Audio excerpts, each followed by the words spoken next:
Bonjour, chères lectrices et lecteurs du livre du Rancia, et bienvenue à cette dernière partie de la trilogie sur le Je suis, qui s'intitule Je suis l'homme et les âges d'univers. Le matériel utilisé dans cette présentation est tiré du livre du Rancia. Les discussions, opinions et conclusions sont celles de leur auteur, c'est-à-dire les miennes, et sous ma seule responsabilité. Donc, introduction à la troisième présentation. En préambule à cette troisième présentation consacrée au Je suis l'homme et les âges d'univers, il me semble nécessaire d'essayer de comprendre les raisons et les motivations pour et avec lesquelles la déité s'est diversifiée ainsi sur différents niveaux de réalité. Nous allons aussi examiner plus en profondeur le but divin que notre Père universel nous a fixé en tant qu'être évolutionnaire de l'espace-temps. Dans la première partie, nous examinerons comment, à partir des réalités existentielles que nous avons vues dans les deux présentations précédentes, les univers physiques sont amenés à l'existence et comment ils sont organisés pour satisfaire les buts divins. En franchissant la frontière de l'éternité pour atteindre le fini, nous garderons à l'esprit que la chronologie de la phase éternelle préparatoire n'a pas d'existence réelle. Pour autant, elle nous aide à conceptualiser des événements d'éternité qui n'ont pas de signification réelle pour nous. Dans la deuxième partie, nous allons considérer notre place dans ces univers. Il existe en fait trois statuts ou niveaux d'existence que nous devons atteindre pour satisfaire au commandement divin « Soyez parfaits dans votre sphère comme je le suis dans la mienne ». Le statut fini, le statut absonite et possiblement le statut absolu. Les trois sont séparés par deux frontières ou degrés d'aboutissement qui sont le passage du fini vers l'absonite, puis de l'absonite vers l'absolu. Le Père universel nous a dotés d'un type de personnalité avec un potentiel de 7 dimensions d'expression du moi ou de réalisation de la personne. Donc, munis de cette personnalité à 7 dimensions, nous essaierons de voyager dans le maître univers et possiblement au-delà dans les domaines insondables de l'absolu. Préambule. Bien qu'il soit présomptueux de notre part de vouloir expliquer le plan divin, les auteurs nous livrent beaucoup d'indices nous permettant de nous en faire une idée raisonnable et plus concrète. Le but du Père universel. La source centre première est unité divine et perfection absolue. En tant que Père universel, il est esprit et sa nature spirituelle est vérité, beauté et bonté. Sa seule attitude personnelle envers sa création est une réaction d'amour, de miséricorde et de ministère. C'est ce qui le pousse sans cesse à se révéler et à tout partager dans le but d'établir la perfection universelle. Étant enfermé dans son absoluité, le Père universel ne peut le faire directement qu'au travers de personnalités absolues de lui-même. Le Fils éternel, l'absolue personnalité, est miséricorde. Et en association avec le Fils, l'Esprit infini, l'absolu mental, est ministère. Les trois premières déités du paradis, de l'éternel passé, doivent, dans l'éternel futur, recevoir un complément de personnalité par l'actualisation expérientielle des déités évolutionnaires associées, Dieu le suprême, Dieu l'ultime et Dieu l'absolu, lesquels seront associés dans les univers en cours de mobilisation aux créateurs et aux créatures par la technique de croissance évolutionnaire de Dieu le septuple, dans le but de faire émerger à la fin de chaque âge d'univers correspondant la déité suprême, la déité ultime et possiblement la déité absolue. C'est en fait le principe de la synthèse pouvoir-personnalité au niveau fini, au niveau ultime et possiblement au niveau absolu. C'est pourquoi les myriades de systèmes planétaires ont tous été faits pour être finalement habités par de nombreux types différents de créatures intelligentes, d'êtres qui peuvent connaître Dieu, recevoir l'affection divine et aimer Dieu en retour.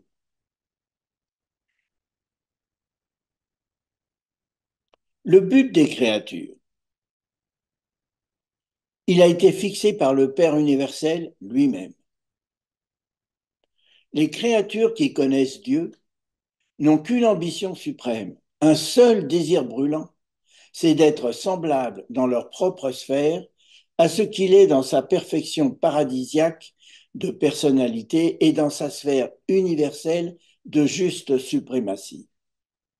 Du Père universel qui habite l'éternité est issu le commandement suprême, soyez parfaits comme moi-même je suis parfait. Nous pouvons imaginer que pour chaque univers existe une finalité dont le but est la perfection. Pour chaque type de créature universelle, et ils doivent être nombreux, existe un plan personnel de vie dont la finalité est aussi la perfection. Concernant le grand univers, c'est le plan de perfection divine. Et pour chacun d'entre nous, il est apporté par notre ajusteur de pensée. Ceci est vrai à tous les niveaux de réalité, absolue, absonite et finie, et c'est ainsi que nous, êtres humains évolutionnaires, devenons parfaits partenaires avec Dieu dans la révélation de son amour en devenant de plus en plus divins. Par notre comportement individuel, devenons passeurs d'amour, un amour paternel, empreint de miséricorde pour nos frères et sœurs, en les servant avec intelligence et clairvoyance. Par notre comportement social, devenons des acteurs citoyens respectueux des lois qui régissent la vie familiale, sociale et économique de notre planète. Agissons avec justice, loyauté et détermination. En dévoilant notre progression future dans les univers, les révélateurs nous invitent à comprendre que ce service, expression de l'amour, ne prendra jamais fin. Si nous désirons faire la volonté du Père universel tout au long du chemin et fusionner avec notre ajusteur de pensée, nous parviendrons au niveau correspondant de divinité du deuxième jusqu'au sixième âge d'univers et possiblement au septième.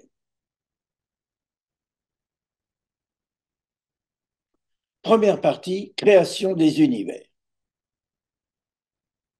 Que se passe-t-il avant la promulgation de la réalité?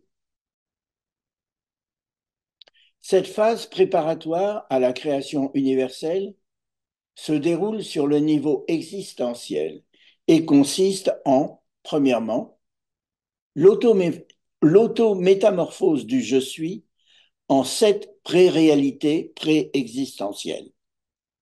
Deuxièmement, elle s'éternise en réalité existentielle par association duelle, les 7 absolus de l'infinité. Et troisièmement, lesquels deviennent fonctionnels par association trine, les 15 triunités et les 16 triodités. Et enfin, la trinité du paradis est existante. Juste avant que le Père universel ne promulgue les réalités finies et absonites, La situation en éternité est la suivante. Les énergies d'espace inhérentes au paradis sont existantes et potentiellement opérationnelles dans l'absolu non qualifié, mais en fait n'ont pas d'existence actuelle. La gravité physique ne peut non plus être mesurée. Il n'y a pas d'univers matériel à ce moment, présumé, éternellement lointain. L'énergie spirituelle du Fils éternel est existante et potentiellement opérationnelle dans l'absolu de déité, mais encore une fois n'a pas d'existence actuelle. La gravité spirituelle ne peut pas non plus être mesurée. Enfin, l'énergie mentale de l'esprit infini est existante et potentiellement opérationnelle dans l'absolu universel, mais à ce moment de l'éternité, elle n'a pas encore d'existence actuelle. La gravité mentale ne peut pas non plus être mesurée. Ainsi, la scène de l'espace universel est prête pour l'émergence des univers. Le multiple panorama sans fin où le dessein du Père universel se déroulera de façon créatrice à travers la personnalité du Fils éternel et par les actes du Dieu d'action, l'agent exécutif des accomplissements de réalité de l'association créatrice Père-Fils. Promulgation de la réalité. La possibilité de l'absonite et du fini est inhérente à l'infini. Mais la transmutation de la possibilité en probabilité et en inévitabilité doit être attribuée au libre arbitre existant en soi de la source centre première, activant toutes les associations de triunité. Seule l'infinité de la volonté du Père pouvait qualifier le niveau absolu d'existence de manière à extérioriser un ultime ou à créer infini. Pour nous, la promulgation de la réalité est la genèse du fini, du temps et de l'univers. Les auteurs nous révèlent qu'elle émerge en trois phases originelles. Les maxima primaires, la réalité suprêmement parfaite par inhérence, le type avonien d'univers, le niveau ultime, le premier âge d'univers.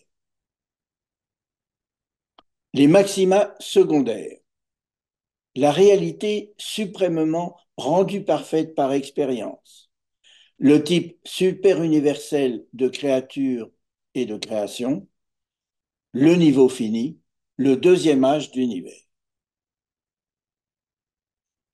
Les maxima tertiaires, la réalité des choses, des significations et des valeurs qui ne sont ni parfaites, ni rendues parfaites, mais qui sont coordonnées avec les deux premières. Le niveau ultime absonite, serait-ce les quatre niveaux d'espace extérieur? Point d'interrogation. Donc, pour nous résumer, promulgation de la réalité sub-absolue. Premier âge d'univers, Avona, réalité transcendantale. Deuxième âge d'univers, les sept super-univers, réalité finie, c'est le grand univers. Troisième âge d'univers, le premier espace extérieur, réalité absonite. Quatrième âge d'univers, deuxième espace d'extérieur, réalité absonite. Cinquième âge d'univers, troisième espace extérieur, réalité absonite. Et sixième âge d'univers, quatrième espace extérieur, réalité absonite. Et tout ça, c'est le maître univers. L'association de l'univers central, du grand univers et du maître univers. Finalement, un septième âge d'univers avec un point d'interrogation, hors du maître univers, réalité absolue, domaine de l'absolu.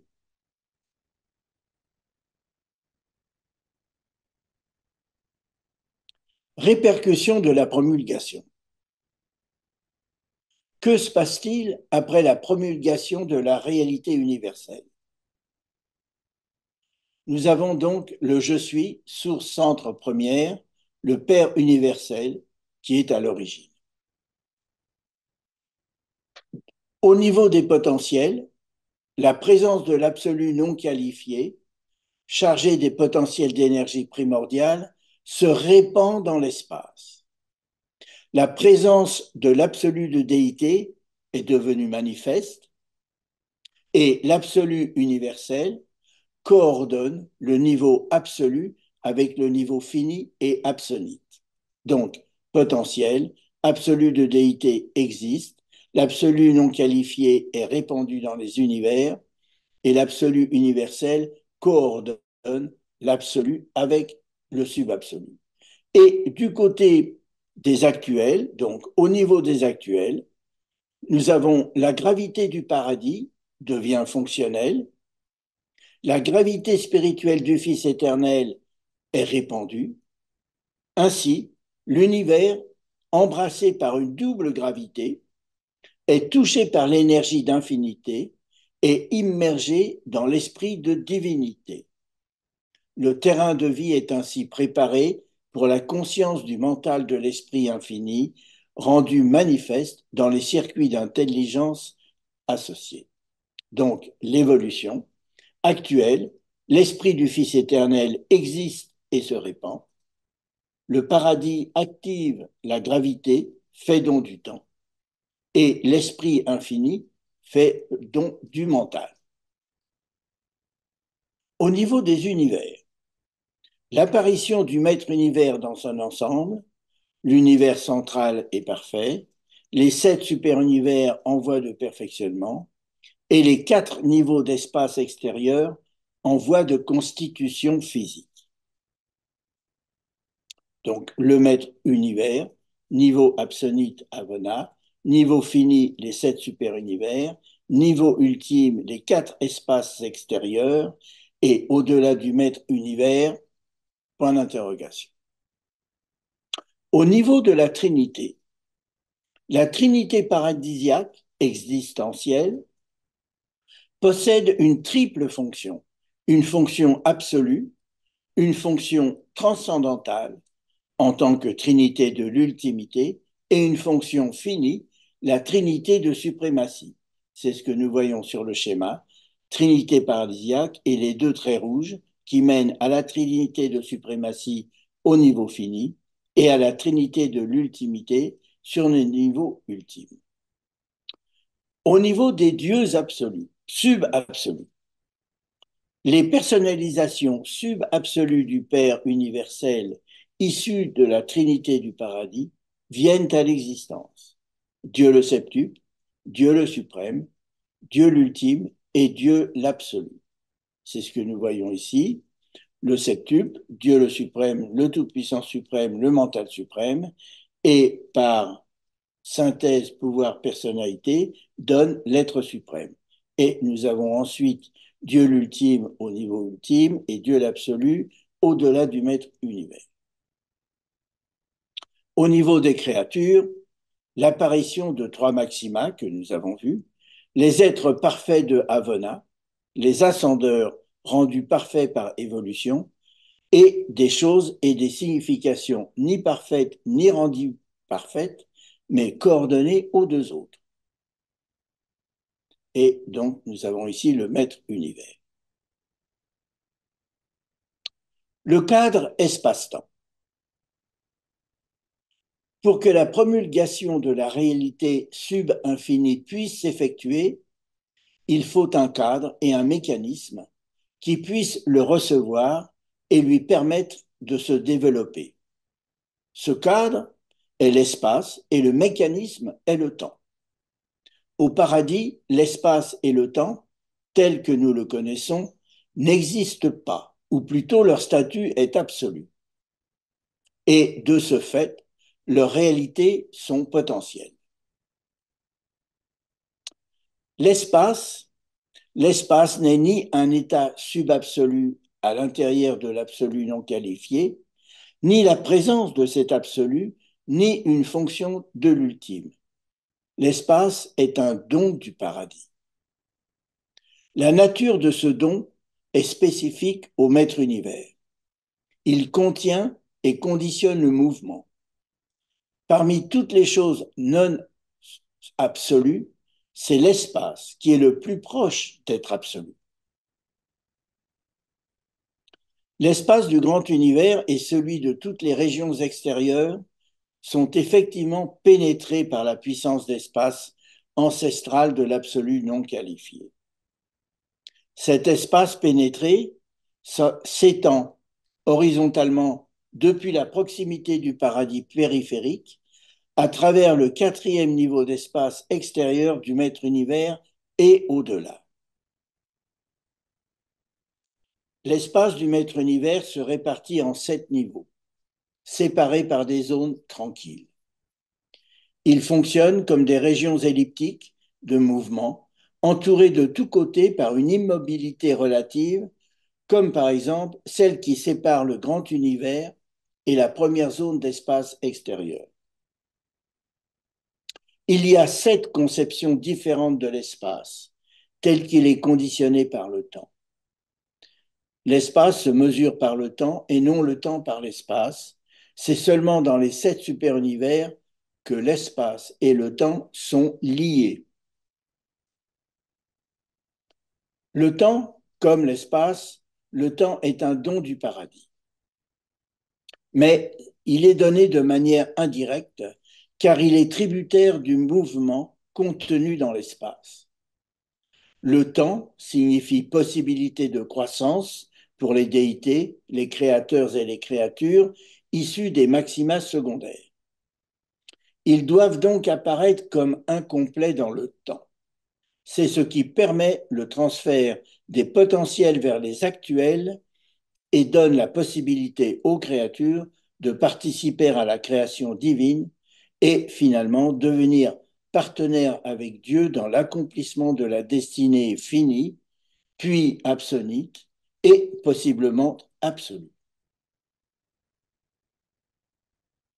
Planification des univers.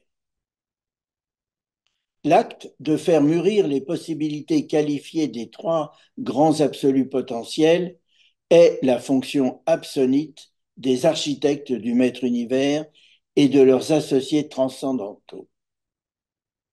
Quand ces éventualités ont atteint un certain point de maturation, les personnalités créatrices suprêmes émergent du paradis pour aborder la tâche multimillénaire d'amener les univers en évolution à une existence de fait. Les architectes du maître univers transcendantaux utilisent les triunités et les triodités pour rendre fonctionnel le plan universel et son administration. Ils puisent dans la triunité de pouvoirs archétypes, les archétypes physiques et les configurations cosmiques, puis les rendent factuels par la triunité de l'infinité d'énergie, en éternisant les commencements et les fins de toute réalité d'énergie universelle. Par exemple, lorsque nous transformons le vent en électricité, nous utilisons ces triunités. Il mobilise l'archétype de la triunité personnelle intentionnelle, le mécanisme spirituel par lequel les créatures peuvent révéler l'amour divin, puis ils le rendent actif par la trinité d'évolution de l'esprit. Ils utilisent la triunité d'infinité réactive pour réaliser fonctionnellement tout ce qu'il est possible de rendre actuel dans le domaine du non-déité. De même, la triunité de la déité en association cosmique est mobilisé dans la transcendance et l'immanence de la déité. Les divers niveaux de la création sont tous unifiés dans les plans et l'administration des architectes du Maître Univers. Ces actes anticipent parfaitement sur les futurs besoins de l'ensemble du Maître Univers, et c'est pourquoi le plan divin est téléologique, l'évolution est programmée et la destinée est déterminée à l'intérieur du Maître Univers, mais au-delà, mystère absolu. Dans l'expérience de faire la volonté du Père universel et durant toute notre évolution cosmique, nous utilisons l'ensemble de ces triunités et triodités. Elles sont les outils invisibles dont notre personnalité dispose pour maîtriser l'énergie matière sous la gouverne de l'esprit intérieur par l'intermédiaire de notre mental. Toutes les potentialités d'amour, de miséricorde et de service sont contenues dans l'absolu de déité. Toutes les potentialités d'énergie matière en attente d'être activées sont entreposées dans l'absolu non qualifié.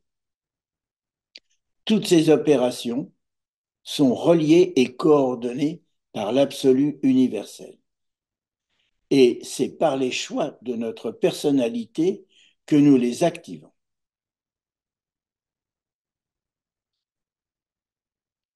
Développement du Maître Univers.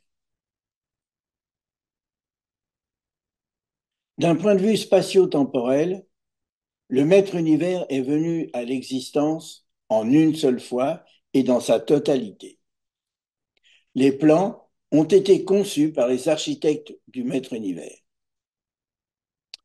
Ce Maître Univers est composé de l'univers central, extériorisé parfait immédiatement, à l'aurore du temps, entouré par les deux ceintures de gravités obscures. Tous les archétypes du paradis sont développés en perfection et servent de modèle pour tous les univers, passés, présents et futurs, y compris au-delà du Maître Univers. Donc, voici l'univers central. Les 7 super-univers, ayant chacun un but particulier, déterminé par chaque maître-esprit qui le gouverne, et représentent une combinaison unique des 3 personnes de la Trinité. Le maître-esprit de Orvonton, notre 7e super-univers, est l'association Père-Fils-Esprit. L'ensemble de l'univers central et des 7 super-univers forment le grand univers.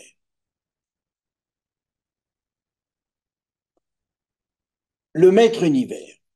Quant aux 4 niveaux d'espace extérieur, ils sont en préparation physique, mais ne sont pas encore habités par des créatures personnelles. Chaque niveau est séparé par une zone d'espace semi-tranquille, permettant aux énergies primordiales de circuler.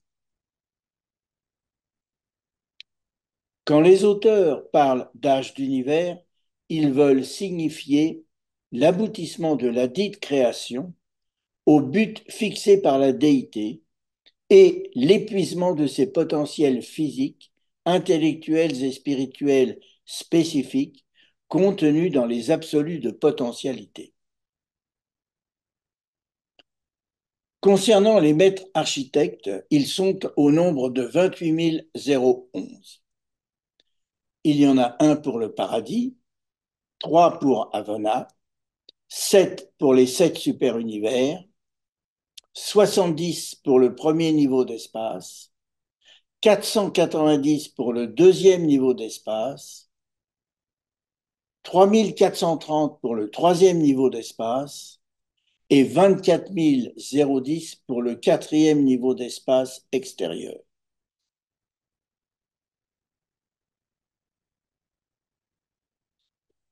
Chaque création possède son mode de fonctionnement et sa finalité, mais son développement obéit toujours aux mêmes règles. D'abord, l'activation des potentiels statiques.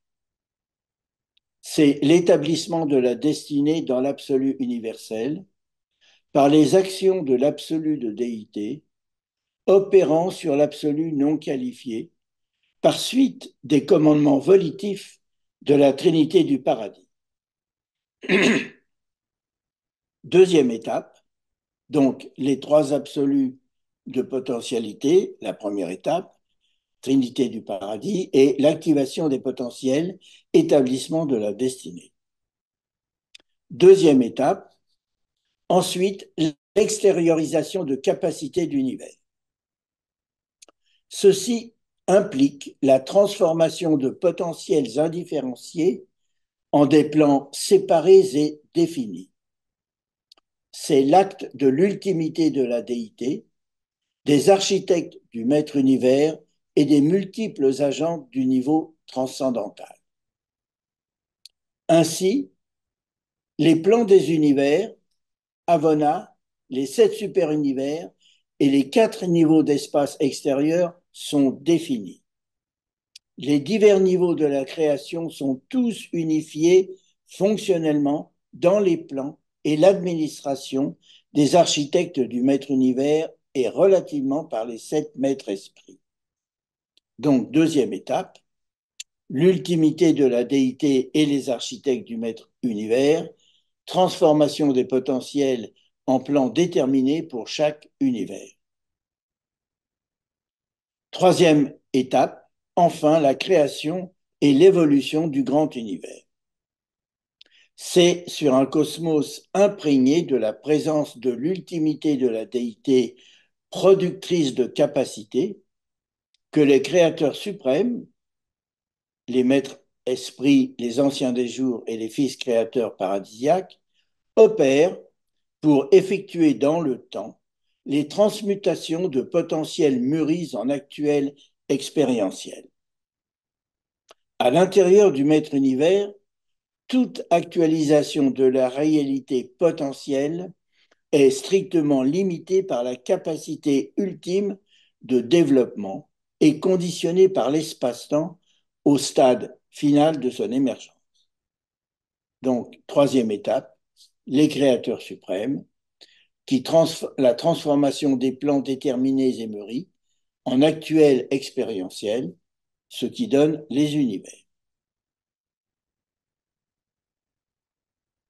Rappel sur les 7 absolus de l'infinité. Le Père universel, la source centre première, est primordial dans tous les domaines de la réalité, déifié et non déifié, actuel ou potentiel, personnel et non personnel, fini ou infini. En lui, nous vivons, nous nous mouvons et nous avons notre existence. Il est l'origine et la destinée de toute réalité. Les 3 absolus de potentialité, l'absolu de déité, l'absolu universel et l'absolu non qualifié, sont les réservoirs dans lesquels le je suis a caché tous les potentiels des possibilités de tout ce qui peut exister dans la réalité, passée, présente et future. Ils sont par conséquent inépuisables par constitution. Ils contiennent les potentialités des réalités absolues, absonites et finies, que les déités, les créateurs et les créatures ont, sont et seront amenés à actualiser dans tous les âges d'univers et au-delà. Les 3 absolus d'actualité, le Fils éternel, l'Esprit infini et l'île du paradis, sont des actuels absolus. Le Fils éternel est l'absolu de la personnalité, l'Esprit infini est l'absolu du mental, et l'île du paradis est l'absolu des archétypes. Étant existentiels, ils n'agissent expérientiellement que par des mécanismes ou déités dérivées. Donc, d'un côté, nous avons au grand univers les réalités potentielles finies et les réalités actuelles finies, et on passe de l'une à l'autre par l'expérience. Deuxièmement, au niveau du maître univers, les 4 niveaux d'espace extérieur, d'un côté les réalités potentielles ultimes et de l'autre côté les réalités actuelles ultimes. Enfin, au-delà du maître univers, possiblement réalités potentielles absolues et réalités actuelles absolues. L'absolu non qualifié et l'absolu de déité sont unifiés dans l'absolu universel. Les absolus sont coordonnés dans l'ultime, conditionnés dans le suprême et modifiés par l'espace-temps dans Dieu le septuple. Sur les niveaux subinfinis, il y a 3 absolus, mais dans l'infinité, ils paraissent comme un seul. Au paradis, il y a 3 personnalisations de la déité, mais dans la Trinité, elles sont une.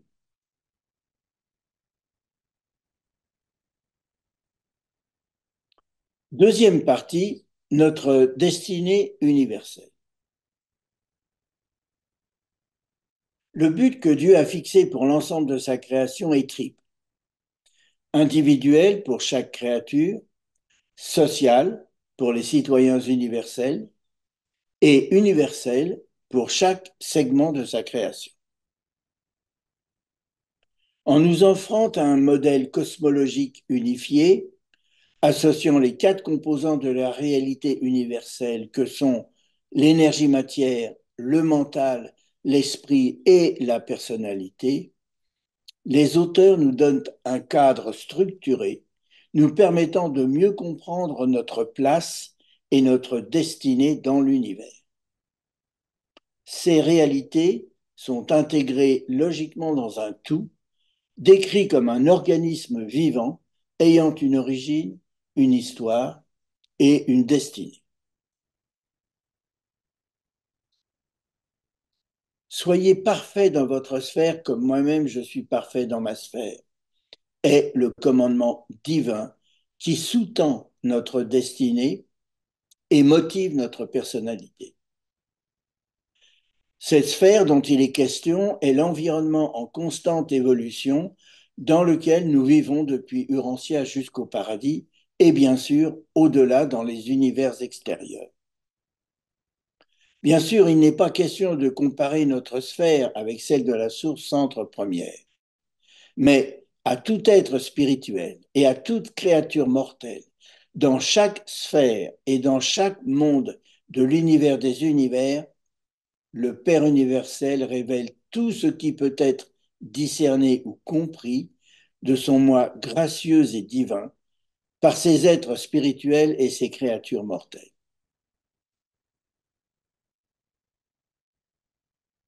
Les révélateurs décrivent avec beaucoup de détails notre parcours évolutionnaire dans le grand univers. Ils nous procurent ainsi une perspective allant depuis Urantia jusqu'à et y compris la finalité des 7 super-univers et l'émergence du suprême représentant le maximum de ce que nous pouvons comprendre de la déité. C'est le premier stade évolutionnaire, celui des maxima finis.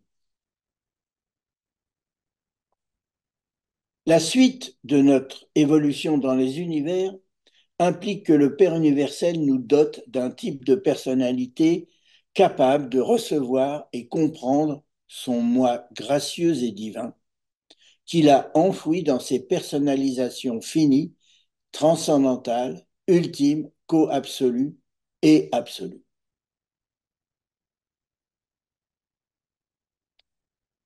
Fonctionnement de notre personnalité.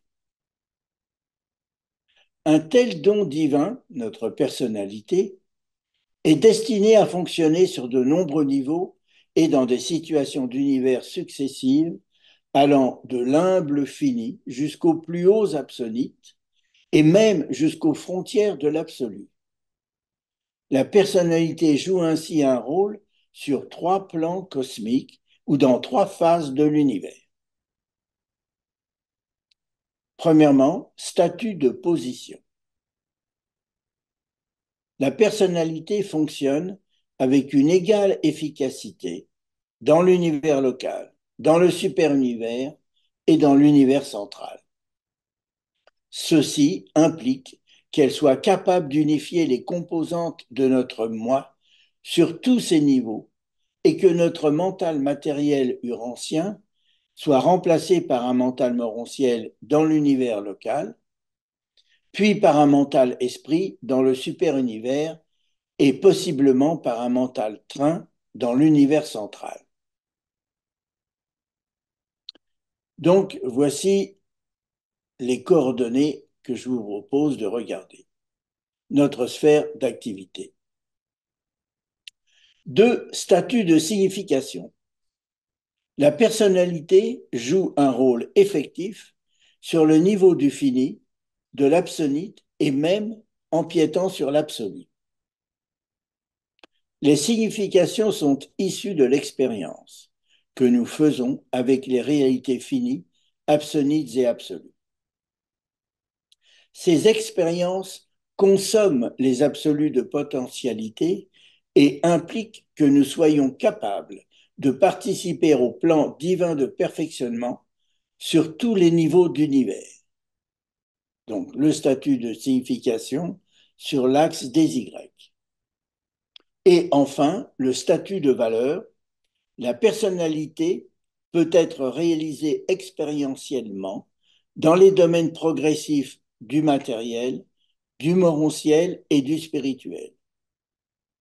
Ceci implique que notre personnalité soit capable de réaliser son unification, devienne de plus en plus divine dans les domaines matériels, ici sur Urantia, à l'instar de Jésus, moronciel dans l'univers local dans lequel nous allons fusionner avec notre ajusteur de pensée et spirituel dans le maître univers.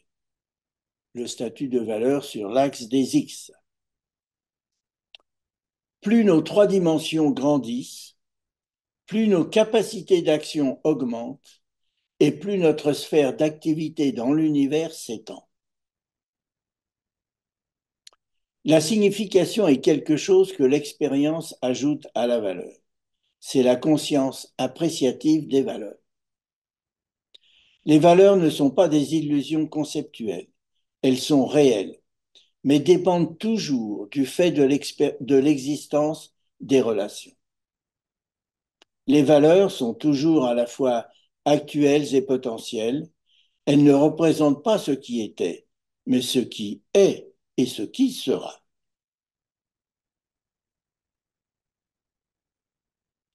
Accomplissement de la personnalité. La personnalité a un domaine perfectionné d'accomplissement de dimension cosmique. La personnalité finie a trois dimensions qui fonctionnent à peu près comme suit. La longueur représente la direction et la nature de la progression. Le mouvement à travers l'espace et conformément au temps, l'évolution. Plus nous comprenons et faisons la volonté de Dieu, plus nous progressons vers Dieu et plus nous devenons divins.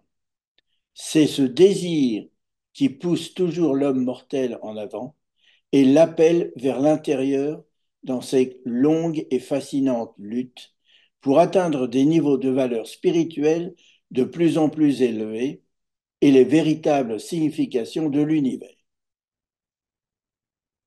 Deuxièmement, la profondeur verticale embrasse les impulsions et attitudes des organismes, les niveaux variables de réalisation de soi et le phénomène général de réaction à l'environnement. La profondeur signifie une valeur.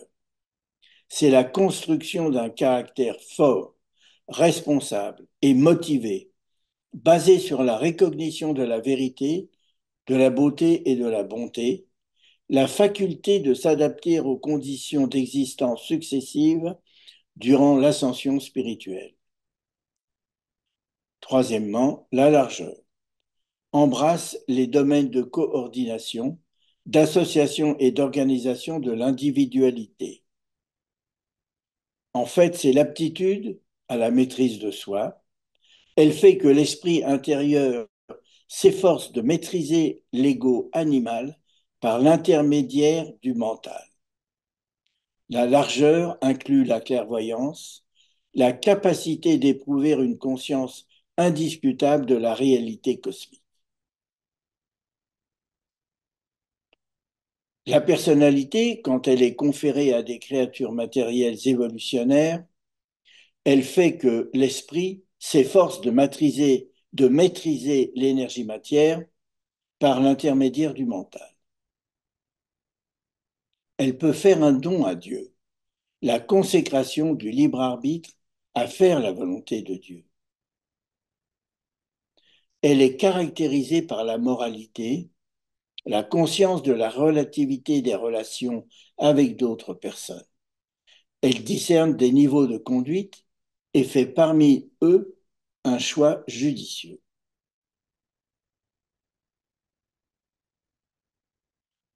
Personnalité au deuxième âge d'univers. Pour le moment, ces accomplissements de divinité prennent place sur le niveau fini d'existence, c'est-à-dire dans le deuxième âge d'univers. Notre personnalité est capable de se réaliser et de fonctionner sur trois dimensions du niveau fini, c'est-à-dire dans l'univers local, dans le super-univers et dans l'univers central. En atteignant le paradis, nous acquérons le statut d'esprit du sixième stade. Nous sommes devenus parfaits par expérience. Bien sûr, une telle perfection finie de divinité peut n'être pas universelle au sens matériel, ni sans limite en compréhension intellectuelle, ni finale en expérience spirituelle, mais elle est finale et complète sous tous les aspects finis concernant la réalisation du moi, l'accomplissement mental, la divinité de la volonté, la perfection de motivation et notre conscience, compréhension finie de Dieu le suprême. Ensuite, nous sommes enroulés dans les groupes de finalitaires et allons œuvrer dans les 6 autres super-univers qui, chacun, ont leur propre but, que nous devrons comprendre, participer à leur accomplissement et acquérir le concept septuple de l'être suprême. Une fois que toutes les possibilités de réalité finie enfermées dans les absolus de potentialité auront été épuisées, que toutes les significations d'expérience seront révélées, que la stabilité physique des étoiles, planètes et la trajectoire des univers seront définitivement en équilibre, que la loyauté spirituelle des créatures envers les fils souverains des univers locaux deviendra un fait universel et qu'une coopération harmonieuse entre les univers locaux des 7 super-univers aura été établie, alors l'apogée de ces accomplissements de créateurs et créatures verra s'effectuer par le mental suprême la synthèse du pouvoir du Tout-Puissant avec la personnalité de Dieu le suprême et leur unification dans l'émergence de l'être suprême. Que se passe-t-il après?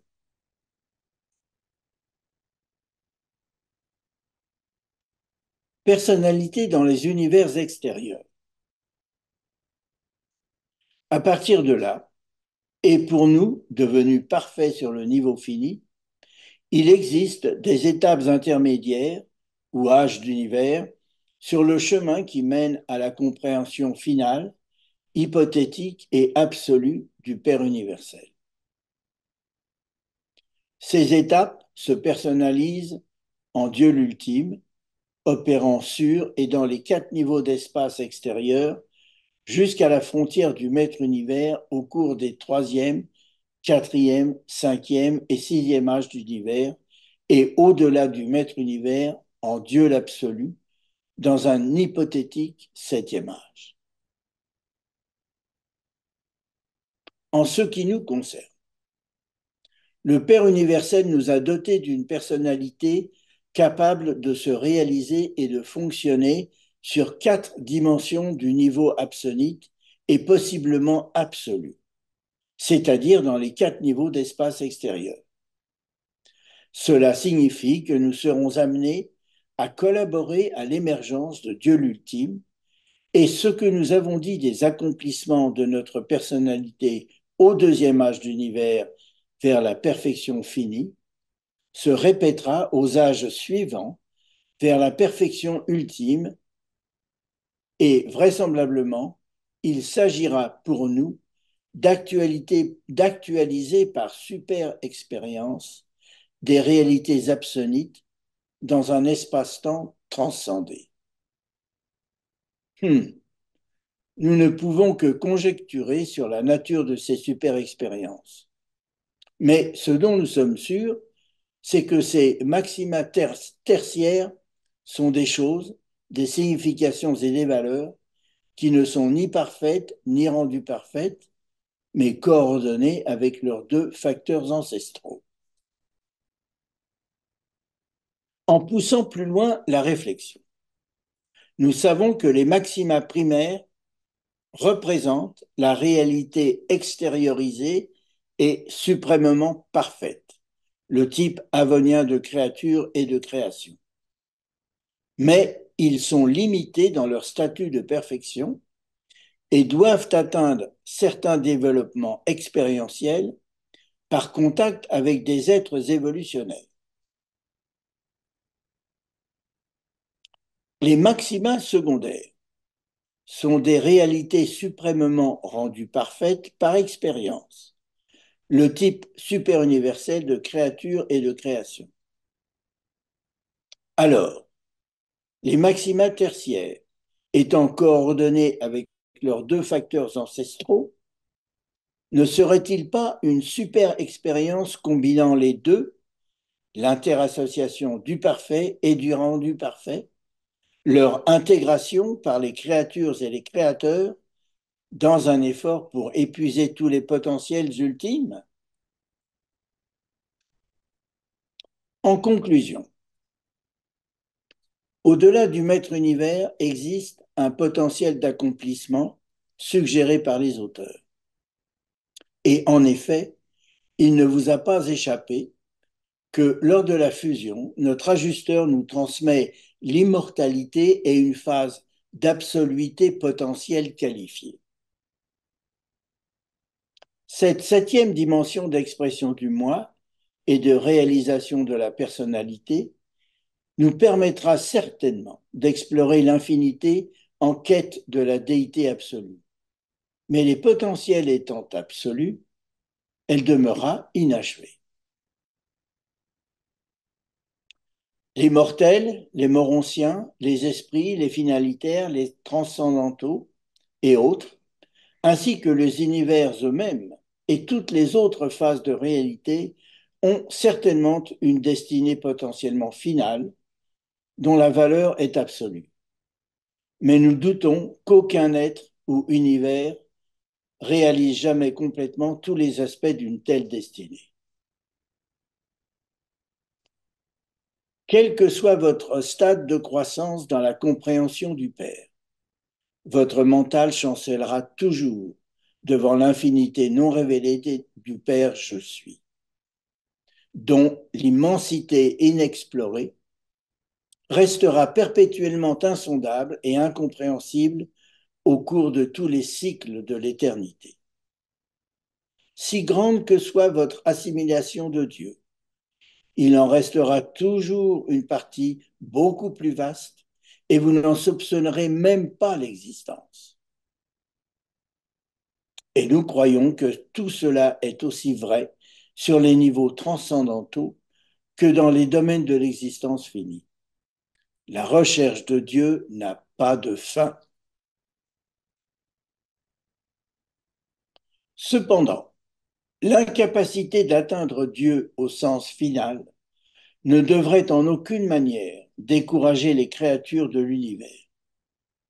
En vérité, vous pouvez atteindre et atteignez en fait les niveaux de déité du septuple, du suprême et de l'ultime, qui représentent pour vous ce que la réalisation infinie de Dieu le Père représente pour le Fils éternel et pour l'acteur conjoint dans leur statut absolu d'existence éternelle. Beaucoup de choses et de réalités n'ont pas été explorées durant cette présentation et je le regrette. Mais le temps imparti ne permettait pas de développer certains concepts, comme par exemple la synthèse pouvoir-personnalité dans les domaines du fini, de l'absonite, de l'ultime et voire de l'absolu. Cette synthèse, opérée par le mental fini, le mental absonite et le mental absolu, représente le couronnement des âges successifs de l'univers et voit s'actualiser les dieux et les trinités expérientielles dans leurs efforts pour épuiser des absolus qui sont inépuisables. Ce sera l'objet d'une prochaine présentation. Je vous remercie d'avoir eu la patience et l'intérêt de me suivre et je laisse la place aux questions. Ma question, c'est que dans ton tableau, ça commençait avec le fini, ça allait avec l'absonite pour finalement, peut-être, avec point d'interrogation, arriver à l'absolu. Oui, Mais c'est comme s'il manquait le début de... Avant le fini, il existait l'existentiel qui était la perfection existentielle absolue. oui, Et c'est ça le but du plan du Père, c'est d'aller chercher, parce qu'il y a déjà la perfection existentielle, d'aller chercher la perfection expérientielle. Et ça s'accomplit au niveau du fini, dans le suprême, au niveau de l'ultime, de l'absonite, là, avec Dieu l'ultime. Et, et il y a comme un retour du balancier, si on veut, pour retourner dans la perfection d'absolu mais cette fois-ci, on y retourne avec toute l'expérience qui a été accomplie dans les deux autres niveaux, là. Et ça complète le cercle alors, d'éternité. alors cette phase dont tu parles, c'est la phase qui va s'accomplir au-delà du maître univers dans l'absolu. Oui, Et comme j'ai dit à la fin de ma présentation, il y a beaucoup de points qu'on n'a pas eu le temps de discuter, notamment celui-ci. Le fait que, effectivement, une fois que on nous explique au tout début, dans l'introduction, que en fait, ce niveau absolu n'est pas complet et que, effectivement, les personnalités paradisiaques vont avoir un complément de personnalisation et de compléments de personnalisation expérientielle alors qu'elles sont existentielles.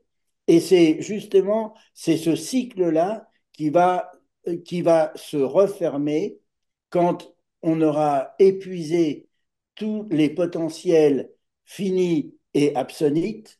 On va se heurter au potentiel absolu, mais comme il est expliqué, ces fameux potentiels absolus, ils sont infinis, ils n'ont pas de finalité. Donc, on est là face, à, face au retour, c'est-à-dire d'abord, il y avait le je suis pré-existentiel et on va retourner vers le je suis post-expérientiel. Mais là, ça nécessite que l'on développe tout ce concept, mais je n'ai pas eu le temps de le développer dans cette présentation. et, d'accord. Donc, qualitativement, on va atteindre une certaine perfection, mais quantitativement, vu qu'on ne peut pas épuiser les absolus, on n'y arrivera pas. Exactement. OK. Ben, merci. Eric, Cette réflexion-là qui me ramène encore suite à cette présentation. Parce qu'il y a un passage dans le livre du Rancé qui nous dit que Dieu, de son point de vue, nous voit déjà comme des êtres parfaits, voit déjà la finalité de ce plan-là. Mais comme tu l'as bien dit toi-même, les infinis n'ont pas de fin. Alors on finira jamais finalement de faire cette expérience-là de réalisation puis de progression. Puis c'est là la piste de réflexion que je vous laisse, que Dieu voit la fin finalement d'une expérience qui, de notre point de vue, n'en a pas. Puis c'est ça que je trouve fascinant. C'est à la fois fascinant et réconfortant, parce que Ouais. s'il y avait une fin, ça voudrait dire que nous aussi, nous ne sommes plus éternels. Donc, avoir cette perspective d'infinité, pour moi, c'est tellement réconfortant. Alors, bien sûr, avec notre petit mental matériel urancien, on ne peut pas vraiment réaliser ce que ça veut dire, mais au moins, on a une perspective et ça nous motive. Oui, Hélène. Moi, j'ai une question à propos des espaces extérieurs. Je suis un peu mélangée parce que parfois on parle de la réalité absonnite. On dit que c'est un niveau ultime. C'est quoi la différence dans la terminologie, là, ultime, absonnite, là? Pourquoi on emploie les deux mots? Est-ce que c'est des réalités différentes? Alors ça, c'est une excellente question parce qu'il y a toujours une confusion entre, entre l'ultime et l'absonite. La définition de l'absonite, c'est-à-dire que c'est sans temps, sans espace, sans commencement et sans fin. Ça, c'est on nous explique que le fini est cerné entre l'absonite et l'ultime. Pour descendre du niveau absolu au niveau fini, il faut un niveau intermédiaire. C'est l'absonite. Et quand on va retourner de notre niveau fini vers le niveau absolu par les quatre niveaux d'espace extérieur, c'est l'ultime. Alors, ce sont aussi ce sont deux réalités qui sont un peu différentes. C'est-à-dire que l'absonite, les êtres naissent parfaits, mais dans l'ultime, tel que j'ai compris, ça va être l'association sur le plan expérientiel, ça va être l'association d'être euh, de l'expérience d'être parfait instantanément et celle d'être parfait par progression. Pour moi, c'est ce qui va se passer dans le niveau ultime. Mais encore une fois, c'est une interprétation tout à fait personnelle. C'est l'association des maxima primaires et des maxima secondaires. Les maxima tertiaires sont coordonnés avec. Donc, qui dit coordonné dit quand même une certaine association. Voilà. Je ne Que sais tu pas. disais parce que tu disais qu'à Avona, c'était aussi un niveau, une réalité absonnite à Avona. Oui, Oui, OK. oui, mais les quatre niveaux d'espace extérieur, c'est l'ultime. OK. D'un côté, c'est l'absonite, c'est Avona, et de l'autre côté du fini, retour vers la perfection, c'est l'ultime. OK, merci. Je vais y Eric? réfléchir de nouveau. Oui, oui, oui. Ouais. Oui, ben, je voulais faire du pouce là-dessus, juste 2 secondes. Je trouve ça vraiment intéressant parce que, comme tu dis, ils définissent l'absonite comme représentant des choses et des êtres sans commencement ni fin, sans temps, sans espace. Autrement dit, l'absonite, c'est un peu comme un ultime parachevé. Parce que quand l'ultime va être terminé, on va avoir fait cette expérience-là de transcender. C'est une expérience transcendante. Puis c'est un peu comme ça que je le comprends. Puis Puis c'est comme un peu l'expérience du septième âge qui va commencer, qui sera un temps et un espace transcendé. Là où c'est un peu comme Avona, qui est habité par des natifs qui sont sans commencement ni fin. Ils sont comme de nature absonite. C'est un peu à ce niveau-là qu'on va se retrouver. Je le vois comme ça. C'est ce que je voulais partager. Oui, alors c'est effectivement c'est une discussion intéressante parce que les, euh, les personnalités avoniennes sont toutes descendent de la Trinité. Dans le fini, les créatures, elles sont, elles sont de deux sources. La source en tant que créature, nous sommes co-créateurs de nos enfants. Donc, les créatures ascendantes comme nous, elles ont comme origine deux. Elles ont, elles ont la créature elle-même et le créateur. Alors que dans le paradis, c'est la Trinité.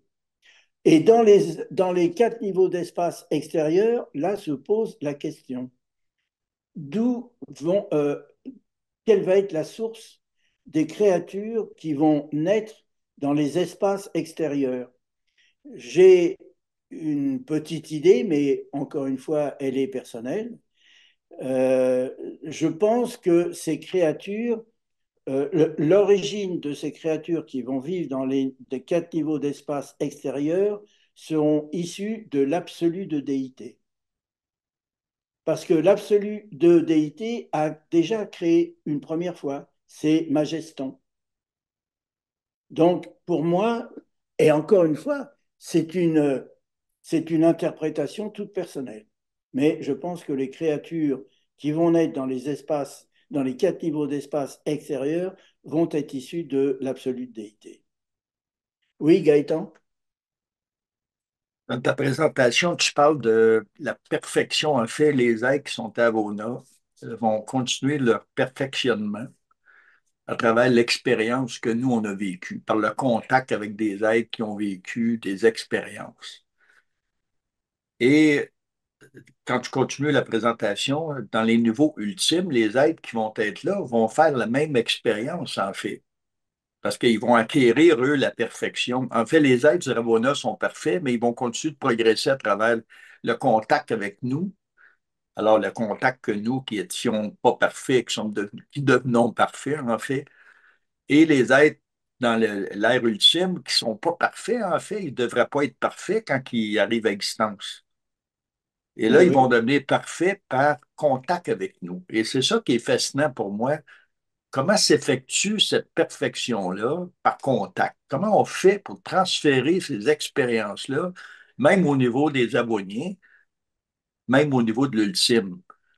Et qu'est-ce que nous, on y acquiert en faisant cette expérience-là? Parce que quand on redonne à d'autres, il y a nécessairement dans ton exposé, il faut qu'il y ait un gain de retour.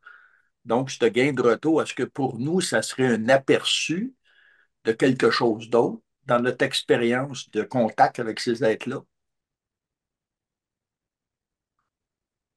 Moi, encore une fois, c'est mon interprétation. Euh,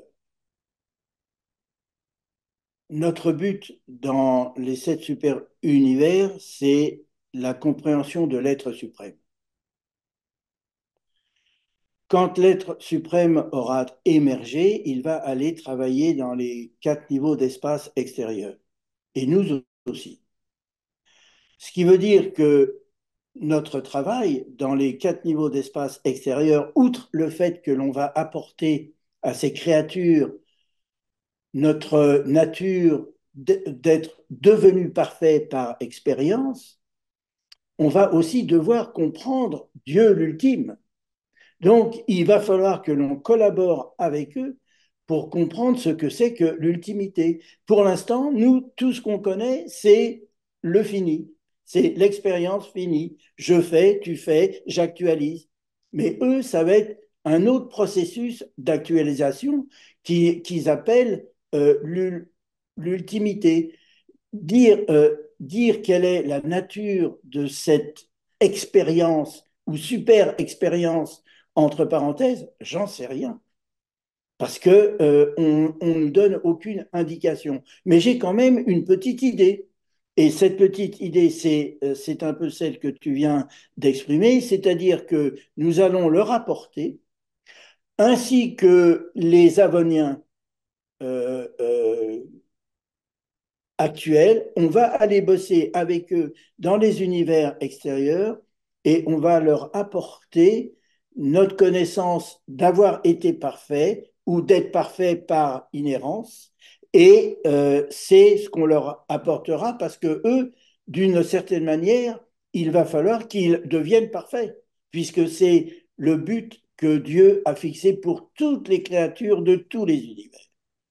Donc, pour moi, ça va être l'association du parfait et du rendu parfait qui va être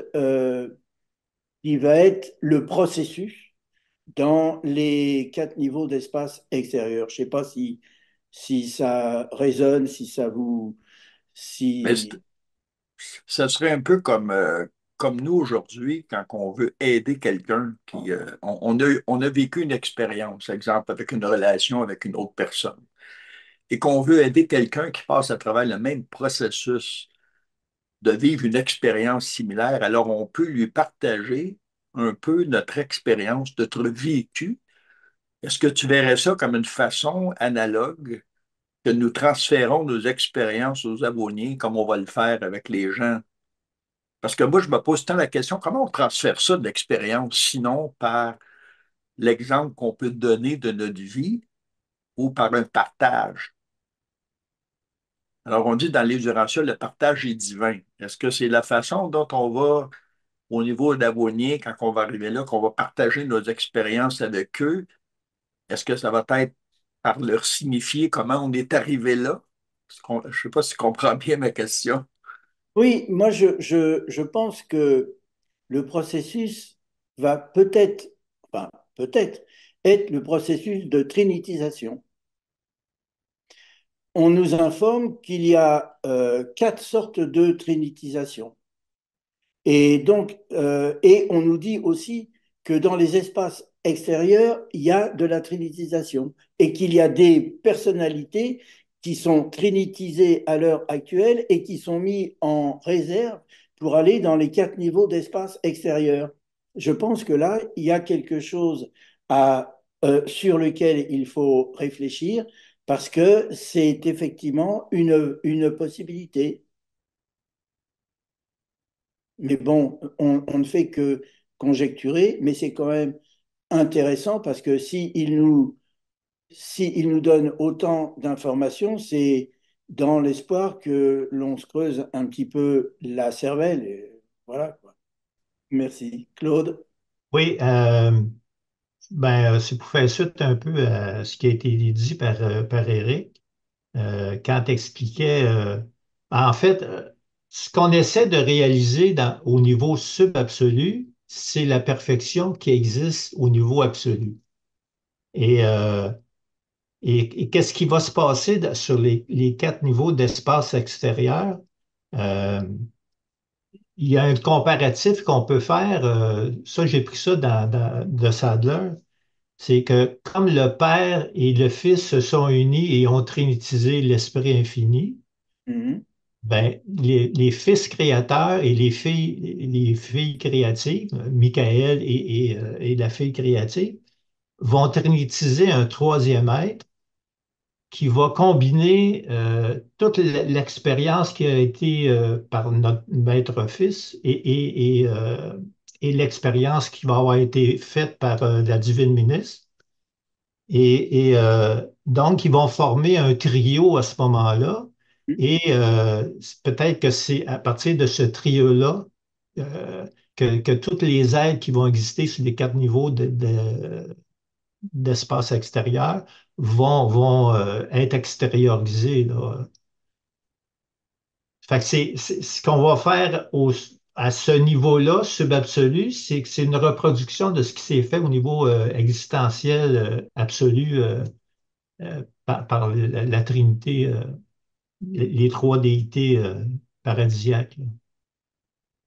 Oui, effectivement, c'est dans il y a un passage dans le livre ancien où ils nous disent, et effectivement, je ne me rappelle plus dans lequel c'est, où il y a une possibilité que que notre Fils créateur et sa divine ministre trinitisent pour aller fonctionner dans les univers extérieurs. Si l'on regarde la quantité d'architectes du maître univers que nous avons vu, plus de 20 000 Hum. pour le quatrième niveau d'espace. Ça veut donc dire qu'il n'y aura pas 700 000 univers locaux, mais il y aura des milliards et des milliards et des milliards d'univers locaux. Et dans chaque univers local, il y aura des milliards et des milliards et des milliards de planètes, de sphères. Et donc, il va bien falloir qu'il y ait des personnes qui s'en occupent. Par exemple, notre fils créateur, il s'est occupé d'un volume d'espace et il a créé euh, toutes ces, toutes ces sphères architecturales. Puis une fois que c'était fait, tous les mondes habités sont venus à l'existence. Nous sommes, nous, la 606e dans notre secteur. Et donc, dans les univers extérieurs, il va y avoir des milliards et des milliards et des milliards de sphères. Et mon interprétation, moi, c'est que compte tenu du fait de l'éducation que l'on va recevoir sur UVERSA, on va être pris personnellement et on va être éduqué personnellement sur la gestion de l'univers. On va atteindre une perfection mentale qui sera digne pour que l'on puisse aller sur le paradis et aller travailler après dans les univers extérieurs. Toute cette expérience accumulée en nous va servir dans les univers extérieurs et je suppose que l'on s'occupera de sphères.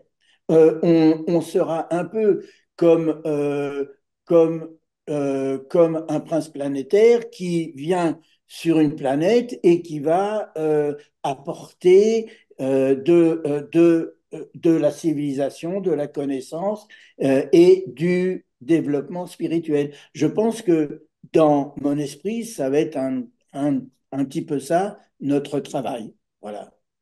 Ouais, j'ai la même idée. Merci, Charles. Eric, Oui, deux petits points. J'aimerais revenir sur ce que Gaétan nous partageait plus tôt. Puis effectivement, si on prend un peu de recul, on est capable de voir les natifs d'Avona, les citoyens du paradis, comme n'étant pas sous le joug du temps, puis ils sont parfaits. Puis effectivement, le défi pour nous, ça va être de leur expliquer sur quoi repose leur perfection, en leur racontant qu'à cause du temps, nous, on va avoir vécu l'impatience, on va avoir vécu l'égoïsme, on va avoir vécu un paquet d'affaires qui nous aura fallu travailler, puis transcender aussi, perfectionner. Ça va être un peu ça le défi de leur expliquer cette expérience-là. Je ne sais pas comment ça va se faire, comment eux vont faire cette expérience-là pour comprendre tout ça. Puis le deuxième point, c'est que par rapport à l'ultime, on sait que c'est des êtres qui vont s'extérioriser, hein. Ils ne viendront pas au monde comme nous pendant le deuxième âge. Et de la même façon que nous, présentement, on n'est pas encore des personnalités suprêmes, ben, quand on va commencer l'expérience ultime, ces personnes-là qui vont s'extérioriser ne seront pas non plus ultimes dès le départ. Elles vont devoir faire avec nous cette expérience transcendante de l'ultime. Puis en même temps, ça va être encore le même défi de leur expliquer l'expérience que nous, on va avoir faite précédemment, qui sûrement va nous aider avec eux à faire cette expérience-là ultime. C'était le point de vue que je voulais partager. Mais tout ça, évidemment, c'est des façons de comprendre ce que Dieu nous prépare. Puis je te félicite pour ta présentation, c'était magnifique. merci Eric. Patrick, Oui, merci pour cette présentation. Euh, j'ai été marqué par le fait qu'il y a une distinction qui se dégage, peut-être simple, mais entre le parfait et le rendu parfait.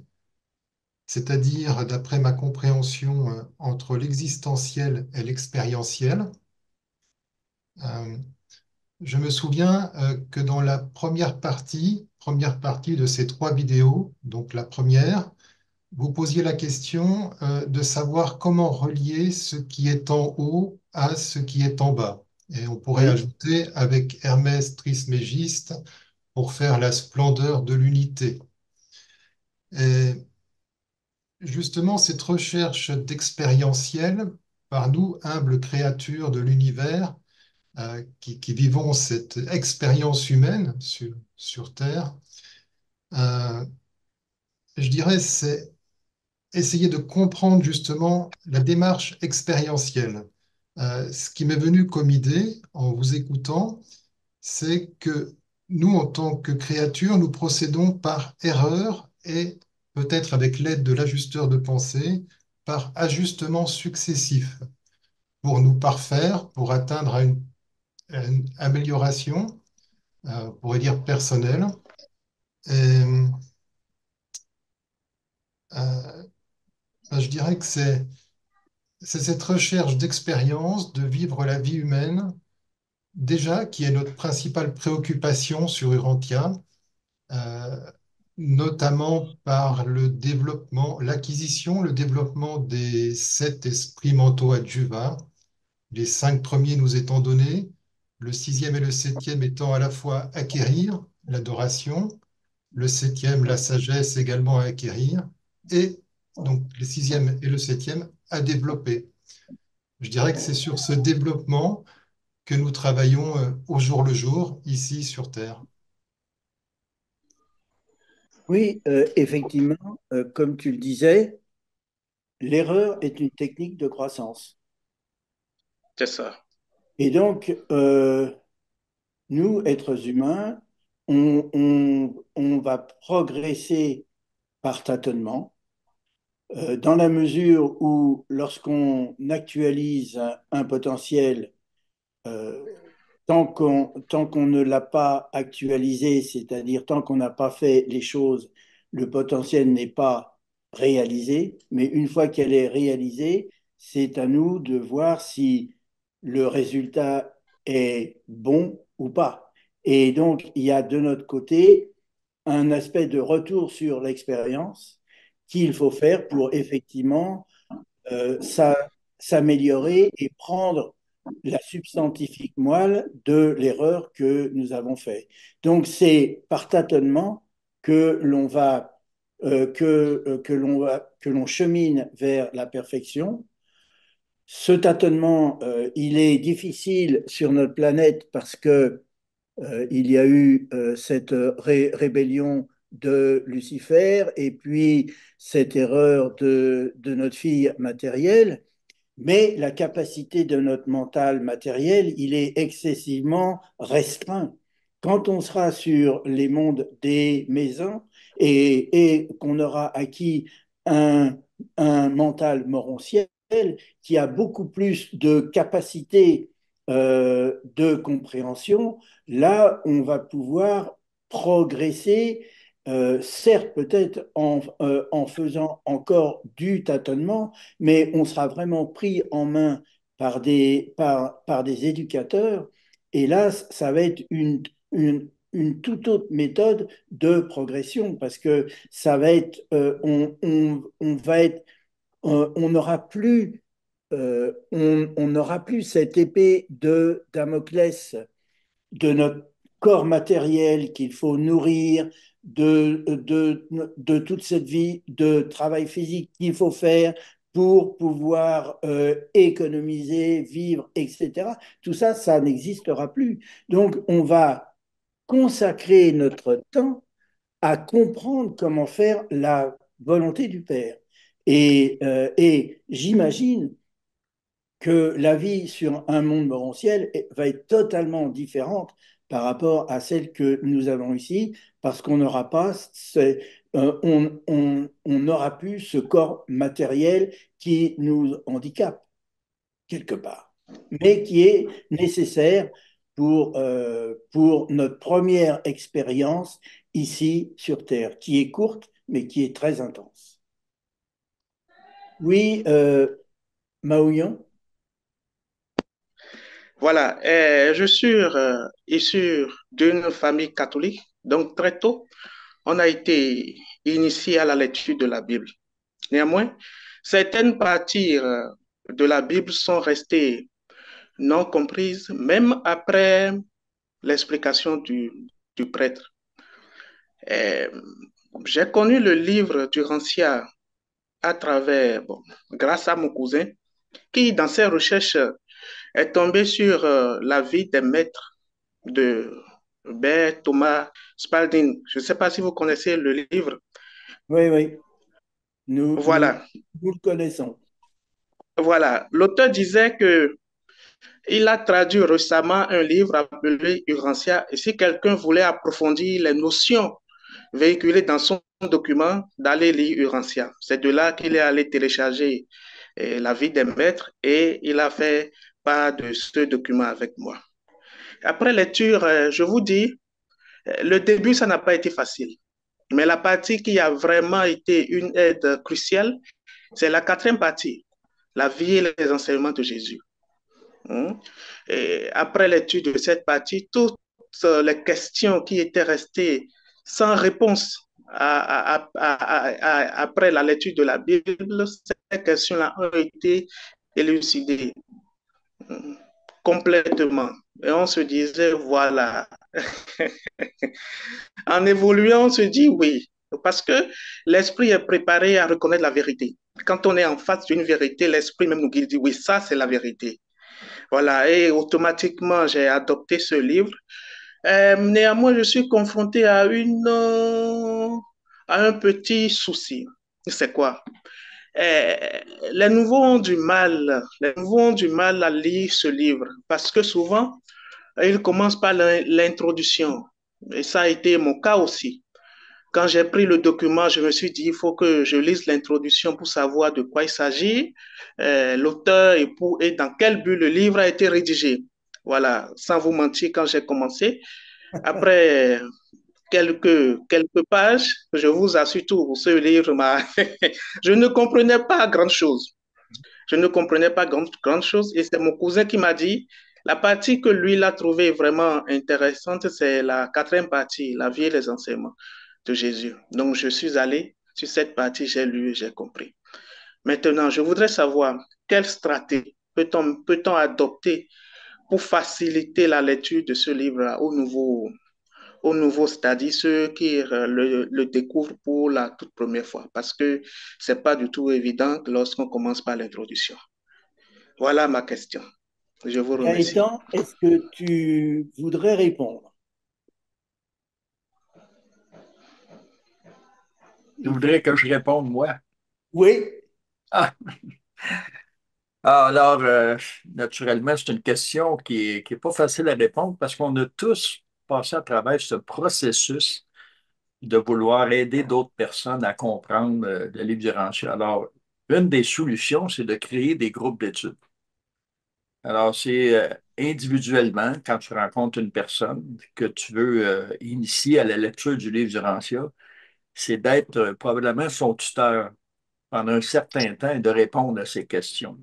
Il y en a beaucoup qui commencent par la dernière partie parce qu'elle est plus facile à comprendre, mais même s'ils commencent par cette partie, un jour ou l'autre, ils devront arriver au début. Alors moi, j'ai commencé par le début. C'est certain qu'il y a beaucoup de choses qu'on trouve difficiles à comprendre, mais il faut faire confiance à l'Esprit divin qui nous habite. Et quand on a nécessairement un désir profond de comprendre, on continue à lire et graduellement la connaissance vient, la compréhension vient, mais beaucoup de compréhension viennent par le contact que nous avons avec les autres. Alors, pour moi, c'est primordial que les gens aient des associations avec d'autres lecteurs avec lesquels ils peuvent échanger et participer à des groupes d'études.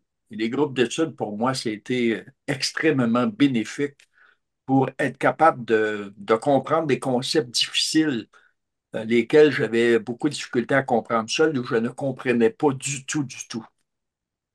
Alors moi, c'est la suggestion que je te donnerais. Si tu le laisses à quelqu'un, c'est sûr qu'il y a des gens qui disent, mais tu peux commencer par la quatrième partie, juste te donner le goût. parce que c'est moins compliqué, ou tu pourrais peut-être lui conseiller, lis un peu au début et lis un peu la vie de Jésus après. On a déjà fait des groupes d'études qu'on lisait le début et qu'on lisait aussi en deuxième partie la vie de Jésus pour rendre l'apprentissage beaucoup plus facile. Mais il faut avoir confiance. Les révélateurs nous disent que beaucoup de concepts sont difficiles pour les humains, mais nous avons confiance que le fait qu'ils sont habités par un esprit intérieur, ils vont finalement comprendre le message. Alors, c'est le conseil que je te donnerai. Merci Gaëtan. Colette, tu veux peut-être répondre à sa question ou tu as une autre question? Euh, c'est le but de l'École Urantia Québec d'étudier les premiers fascicules, en commençant par l'introduction. C'est ce que nous avons mis en place avec l'École Urantia Québec. Alors, nous avons étudié profondément une petite équipe. On a étudié profondément et on a élaboré des cours que l'on donne virtuellement sur l'introduction et sur les premiers fascicules. Nous sommes rendus au 17e fascicule présentement. Alors, c'est quelque chose qui se comprend. C'est quelque chose qu'avec des explications de lecteurs qui ont 30 ans d'études, hein, on a quand même 30 ans d'études, et alors on peut aider les gens à cheminer dès le début du livre, avec l'introduction, ça se comprend, et on évolue comme ça. Alors, on est rendu au fascicule 17.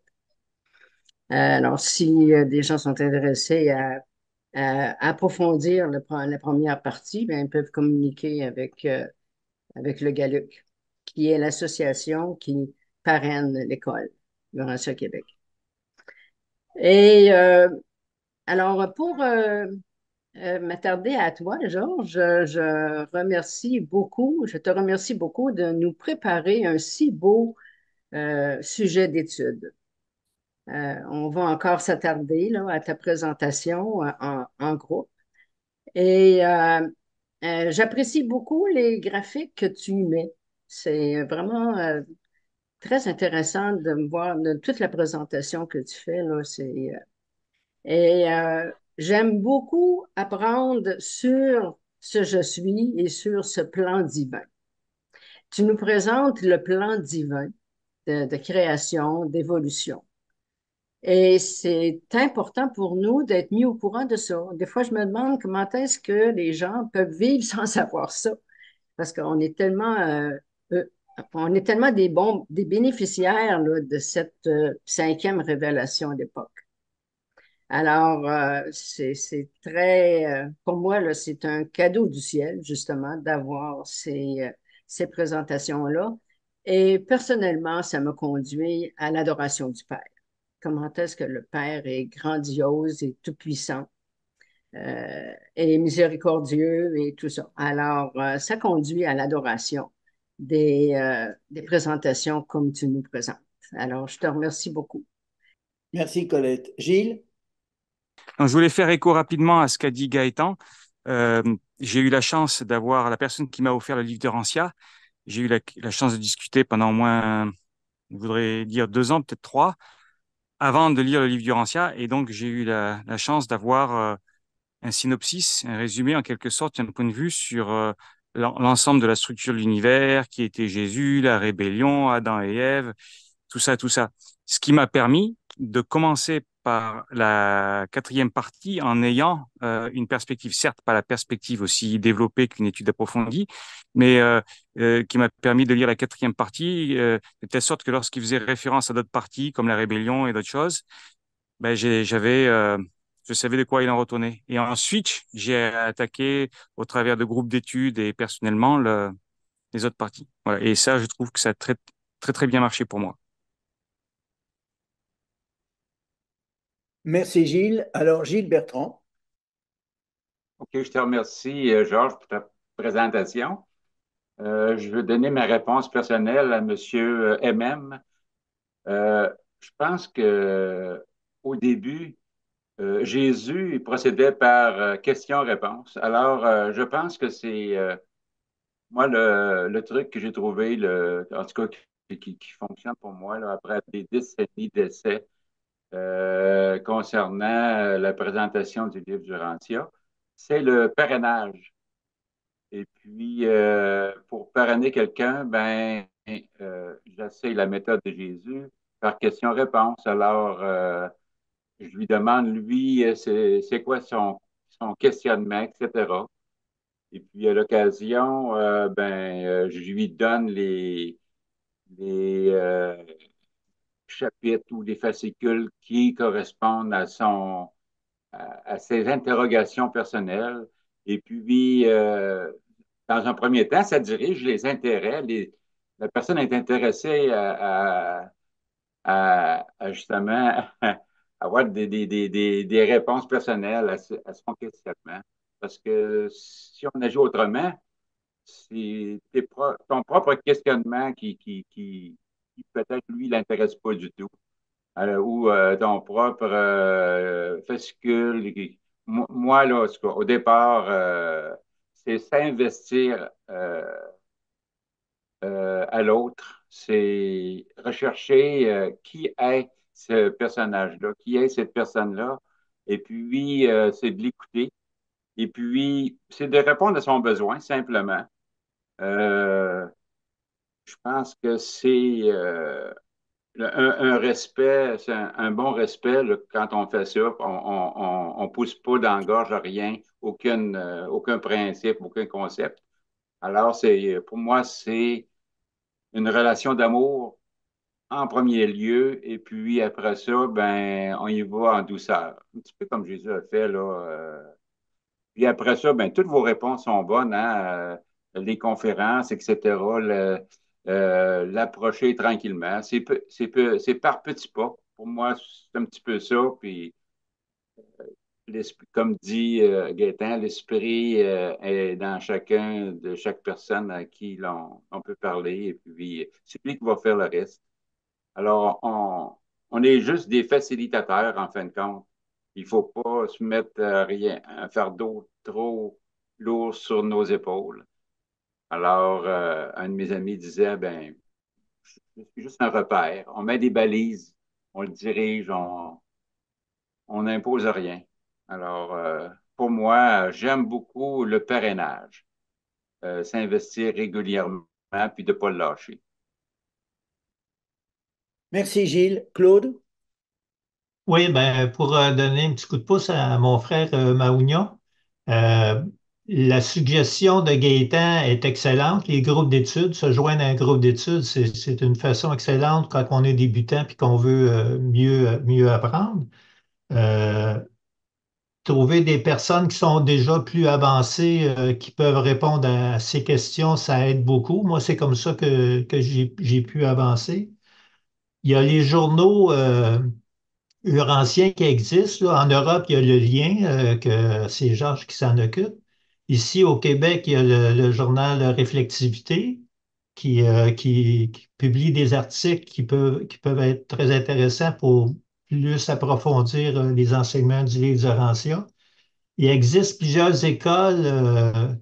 Euh, bon, il y a l'école UBIS, il y a des écoles en anglais que moi, je ne connais pas parce que je comprends pas l'anglais. Euh, il y a l'école, en tout cas, il y a différentes écoles. En allant sur les sites web de la Fondation, tu vas pouvoir trouver ces différentes écoles-là où tu peux t'inscrire à des cours, c'est gratuit, ces cours-là. Il y a évidemment les conférences comme celles qu'on vient d'avoir qui sont enregistrées, qu'on peut aller chercher sur le site web de la Fondation, les réécouter comme il y en a qui ont fait. Et voilà. Alors, c'est tous ces moyens-là qu'on peut faire pour progresser plus rapidement. Voilà. Merci. Mon expérience de la lecture et du partage, euh, d'abord, il faut de la persévérance. Euh, J'entends par là persévérance. Il faut vraiment se plonger dans la lecture et il y a un phénomène particulier qui s'appelle révélation-évolution. et ça nous est arrivé à tous, plus vous lisez et plus votre mental s'ouvre, et plus vous comprenez, et plus vous recevez. Et plus vous recevez, plus votre ajusteur de pensée et l'esprit de vérité peuvent travailler avec toutes les données que vous avez reçues dans vos lectures. Et donc, ça, c'est un processus personnel. Et moi, je lis maintenant ce livre-là depuis plus de 40 ans. Je suis parvenu à une petite compréhension. Il y a beaucoup de choses que je n'ai pas compris, mais j'avance petit à petit parce que c'est une passion, c'est devenu une passion. Mais effectivement, dans les groupes d'études, c'est là où, si on a la chance d'être dans un groupe d'études avec quelqu'un qui a un petit peu plus de bouteilles de temps de lecture et de compréhension et qui partage ce qu'il a déjà saisi, ça permet vraiment d'avancer beaucoup plus rapidement, je dirais. Et donc, nous avons, j'ai j'ai un groupe d'études, je crois, mon premier groupe d'études remonte à 1982. Donc, vous voyez l'espace de temps que, que, que, que, que ça a pris. Et donc, c'est vraiment par le partage. Et servir, c'est notamment ça. Servir, c'est partager. Quand on nous explique que faire la volonté du Père, c'est tout simplement partager sa vie avec lui. Eh bien, quand on partage sa vie spirituelle avec son frère ou sa sœur, là, c'est aussi bénéfique. Et donc, il faut de la patience, de la persévérance, de la consistance, et puis il faut il faut surtout prier et adorer. Moi, je le fais 2 fois par jour. Le soir, je parle à mon père et le matin, j'ai des choses qui me viennent. Voilà. Ben, écoutez, je vous remercie d'avoir participé et d'avoir été aussi patient. C'était peut-être un petit peu long, un peu compliqué. Il faut s'habituer à la terminologie parce elle est indispensable compte tenu du fait que ce sont des concepts qui sont nouveaux dont on n'a pas vraiment l'habitude, mais une fois qu'on les manie bien, ils nous deviennent familiers et donc on n'a plus de difficultés avec eux. Voilà.